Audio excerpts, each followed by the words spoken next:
Wa yakfil murid wujudadus salama. Murid itu sebenarnya cukup dia salamatus sadar aja.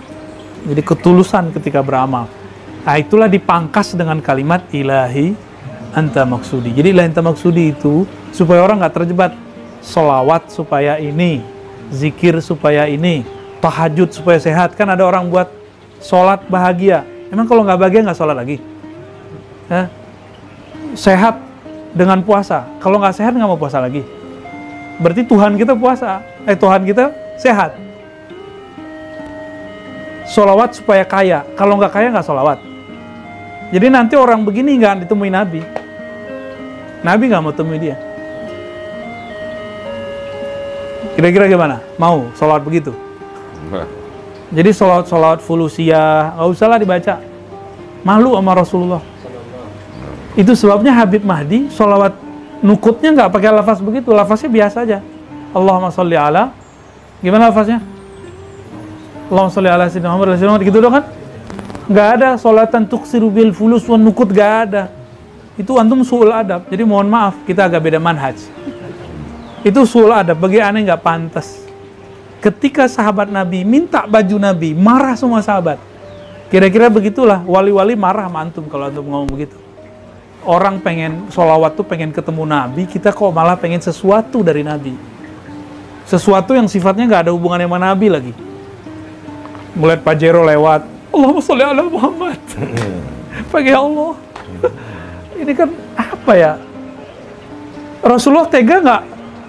Orang ini nggak dapat, ya dapat juga jadinya. Cuma setelah dia dapat masih sholawat nggak dia? Paling dia nanti nggak jadi sholawat ke orang, tapi sholawatnya sholawat fulusia lagi. Bukan sholawat, jadi sholawat Torikoh Pajerawiyah. Banyak orang di luar nggak pakai sholawat dapat Pajero, kok ngapain pakai sholawat segala, ya kan? Itu main-mainan. Jadi kita kalau teman-teman kalau sudah ngaji hikam, ya, jangan zikir itu untuk selain Allah lagi udah. Sholawat itu hanya emang untuk Nabi. Maka Ubay bin Ka'ab ketika nanya, wahai Rasulullah, saya jadikan sholawatku kepada engkau itu sepertiga aja gimana? Terserah engkau. Kalau setengah gimana? Terserah engkau. 2/3 gimana? Terserah engkau. Berarti Nabi nggak mau. Nabi maunya di hati beliau semuanya. Ubay, Allah kasyafkan qalbunya. Maka Ubay mengatakan, baik wahai Rasulullah, aku jadikan semua sholawatku untukmu. Maka Ubay nggak pernah lagi sholawat supaya hidup enak. Maka dia mau hidup enak, hidup senang, mau hidup apa, dia yang penting sholawat sama Nabi Sallallahu Alaihi Wasallam. Ya. Nah, jadi kalau sudah belajar hikam, sholawatlah karena rindu kepada Rasul. Sholawatlah karena cinta kepada Nabi Sallallahu Alaihi Wasallam. Ya. Kita sholawat karena kita syukur nurnya Nabi nyampe ke orang-orang kayak kita yang nggak pantas dapat ini gitu.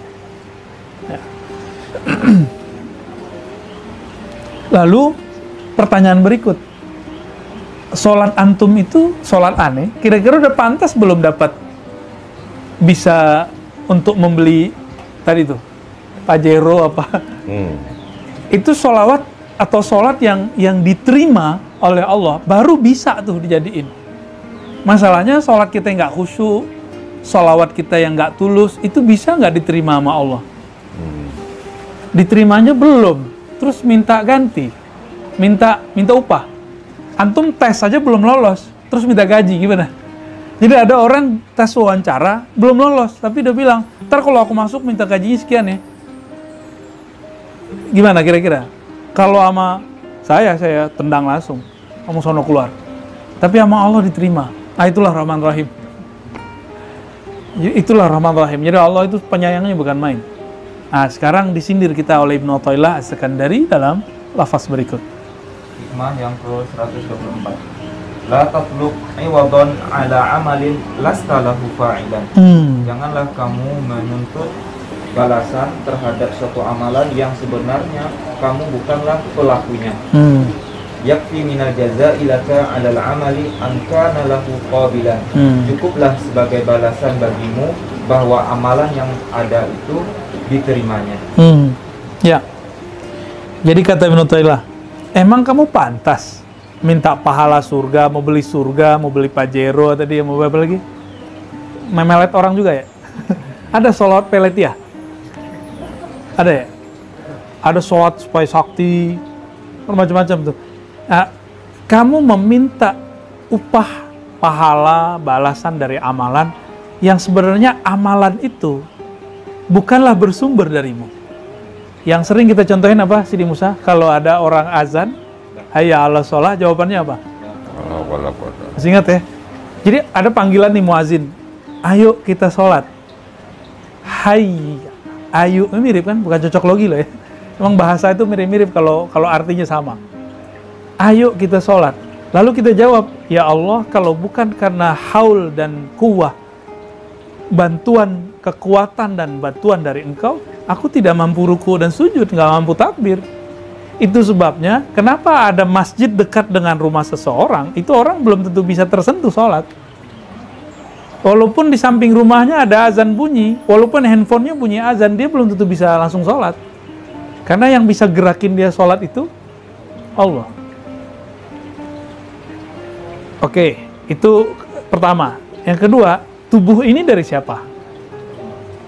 Terus ada hadis, a'inni ala dzikrik. Ya Allah, bantu aku menyebut namamu. Ketika kita takbir Allahu Akbar, yang disebut nama siapa? Berarti saya nyebut Allahu Akbar, itu bantuan Allah bukan? Maka ciri-ciri seorang hamba dibantu Allah, lisannya mudah menyebut namanya. Sekarang Allah bantu saya. Allah bantu. Jadi gini nih, saya bantu modalin Buya Zauki untuk suatu proyek. Kita modalin nih.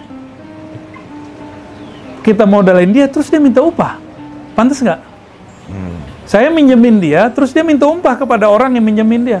Suul adab nggak? Buruk adab nggak? Antum minjem mana? Minjem duit.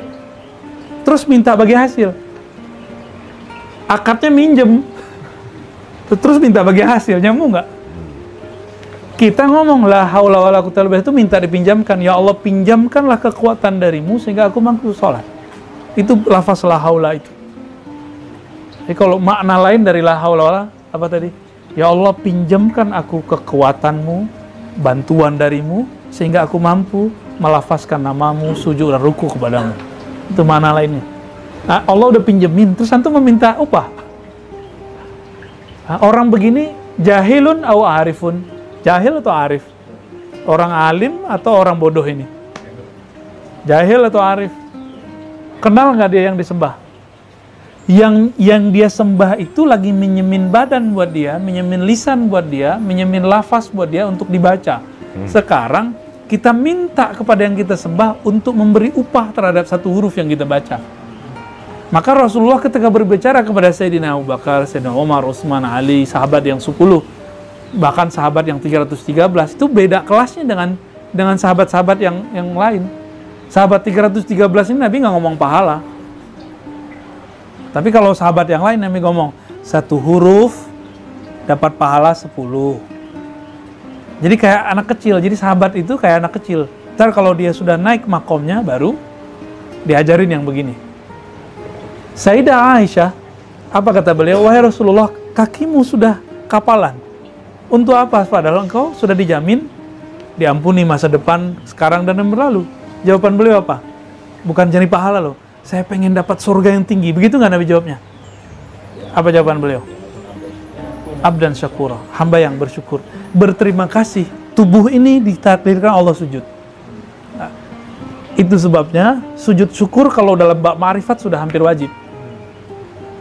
Coba lihat, saya Mansur kalau habis sholat pasti langsung sujud syukur. Murid-murid beliau semuanya sujud syukur tuh. Kalau murid ribat kan enggak ya? Ya, kalau habis sholat ya doa-doa aja kan. Nah, kalau di bab ma'rifat karena mereka sudah mabuk dan tenggelam fana dalam bab ma'rifatullah itu, ya habis sholat ya sujud. Dan itu bukan bid'ah, tanda syukur kepada Allah Subhanahu wa ta'ala. Terima kasih ya Allah, tubuh yang hina ini engkau izinkan untuk menyembahmu. Lidah yang kotor ini engkau izinkan menyebut namamu. Pikiran yang kotornya engkau izinkan untuk mengingatmu. Waduh, kayak gitu masih pantas nggak minta sesuatu? Ya. Maka beliau mengatakan apa? Yakfi minal jaza'i laka, cukuplah balasan bagimu bahwa Allah menerima kekurangan sholatmu yang tidak khusyuk itu.